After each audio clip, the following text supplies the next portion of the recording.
สวัสดีครับคลิปนี้มาชมรีวิวหลอดไฟเพดานนะครับเป็นหลอดยี่ห้อ Lambton Star เป็นหลอด LED นะครับตัวนี้เขาเขียนว่าฝาประกายนะครับก็คือจะเป็นระยิบระยับบริเวณที่เป็นตัวครอบนะก็โดยหลักการเขาก็จะเป็นหลอดไฟ LED ธรรมดานี่แหละครับแต่ว่าเขาจะมีโคมไฟด้านหน้าเพื่อทำให้แสงกระจายได้ทั่วนะครับปกติแล้วหลอดไฟตรงๆเนี่ยแสงมันจะไม่สวยเขาก็เลยทำฝาครอบมาให้ผมใช้แบบนี้อยู่แล้วที่คอนโดนะครับแล้วก็เป็นแสงไฟในคลิปต่างๆที่รีวิวนะครับสำหรับตัวนี้ซื้อมาใช้ที่บ้านนะครับก็เลยถือโอกาสเอามารีวิวด้วยแล้วก็เอามาต่อให้ชมว่าแสงเป็นยังไงนะครับตัวนี้ก็เขาจะมีหลอดไฟอยู่ด้านในแล้วก็ฝาครอบอีกทีหนึ่งแล้วก็ติดเพดานทั่วๆไปนี่แหละครับแล้วก็เอาฝาครอบนะครับง่ายมากตัวนี้เป็นฝาครอบกันฝุ่นนะครับจริงๆก็ไม่ได้มีอะไรพิเศษมากมายหรอกครับจะมีพิเศษอยู่อย่างเดียวคือความสวยงามของหลอดไฟแล้วก็สะอาดสะอ้านตัวนี้ที่ผมเลือกมาจะเป็นหลอดไฟ24 วัตต์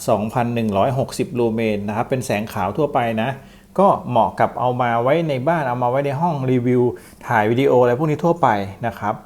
คุณสมบัติพิเศษนะครับเป็นหลอดไฟ LED ประหยัดกว่าหลอดไฟ40 วัตต์ที่เป็นหลอดกลมทั่วไป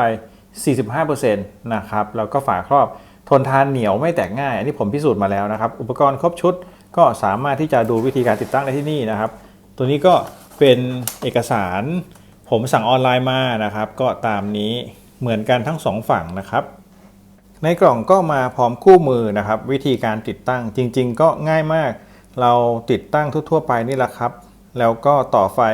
แทนหลอดเดิมก็ได้นะครับในการยึดเกาะก็สามารถยึดบนเพดานที่เป็นฝ้าเพดานได้เลยนะครับสังเกตดูที่เป็นเงาสะท้อนนะครับผมใช้หลอด LED เป็นชั่วคราวนะแล้วผมต้องการโคมไฟที่มันไฟสลัวแล้วก็ดูดีกว่านี้นะครับก็เลยซื้อแลมตันมาใช้งานนะครับอย่างตัวเนี้ยฝาครอบก็จะเป็นแบบนี้นะครับสังเกตดูจะมองทะลุนะทะลุบริเวณเนี้ยสังเกตดูจะมองทะลุเป็นแบบนี้เลยนะครับผมส่องกับไฟด้านบนให้ดูนี่นะครับตัวนี้เป็นผนังนะก็จะเป็นเหมือนดาวนะครับฝาครอบก็จะมีอยู่เท่านี้แล้วส่วนตัวโคมไฟที่เป็นหลอด LED จริงๆจะมีเป็นรูปสี่เหลี่ยมนะครับทั้งหมดเนี่ยกินไฟ24 วัตต์นะครับสำหรับสเปคก็ตามนี้นะสามารถที่จะต่อไฟบ้านได้เลยนะครับก็ไม่ได้มีอะไรพิเศษครับการต่อไฟเนี่ยเขาต่อมาให้แล้วนะวงจรภายในคุณเอาตรงเนี้ยขันติดฝ้าเพดานแล้วก็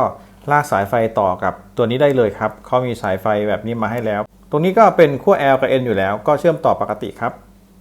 ผมใช้วิธีติดตั้งอย่างง่ายนะครับเนื่องจากว่าหลอดไฟกินกำลังไฟแค่24 วัตต์นะครับก็ใช้สายอ่อนชั่วคราวแบบนี้